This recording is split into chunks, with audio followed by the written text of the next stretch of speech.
Outsourcing is really a company contracting services with another company to provide those services. I mean, that's technically the actual word of outsourcing. Let's say, take for example, India. You know, they're very poor, and they had a very hard time as far as trying to get out of the socialism that they were in and going into the capital, system.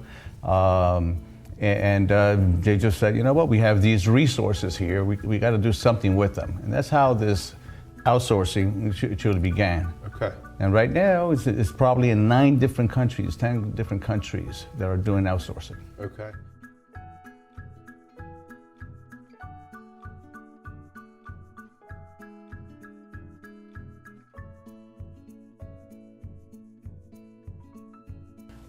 As technology got better, so did also the outsourcing companies. They started creating their own tools.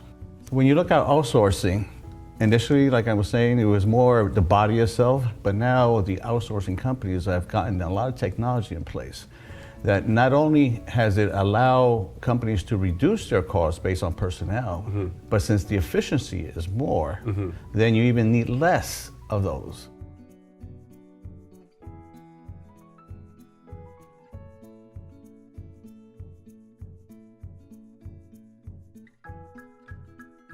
Back in 1998, Manny opened the company.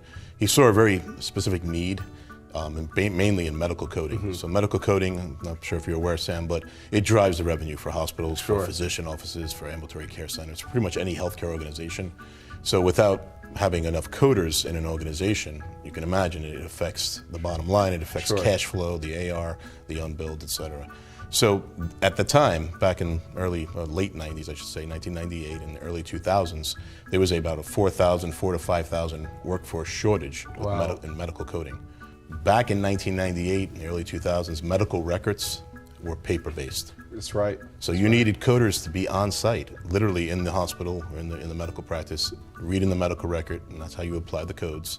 So Manny opened up the company and found a way, one, to digitize medical records. So we were able to take paper medical record, transform it into an electronic image, and then host it on the servers that we had here in Allentown, actually. And then we had tapped into coders throughout the country. Coders in Utah, in Nevada, Arizona, Midwest.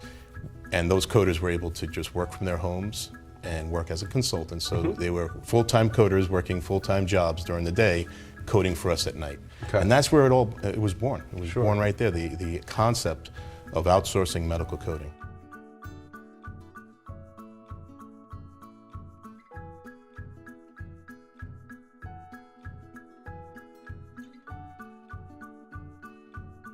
One client here in the Lehigh Valley, about $1.5 million in revenue annually, but the potential to grow much beyond that. However, this person and his wife are literally doing all of the payroll, the scheduling, the IT work, the recruiting, the HR. Even some other billable hours. Yeah. And imagine trying to hire 5 different professionals to do those part-time jobs. Right. And it's about flexing and being able to ramp up as you grow. We were able to help that person by assigning 1 FTE to handle all of those disparate responsibilities, HR, finance, IT, et cetera. And that freed him up to get out there on the road, do what he does best, and that's grow his business. Grow his business. It's been very successful.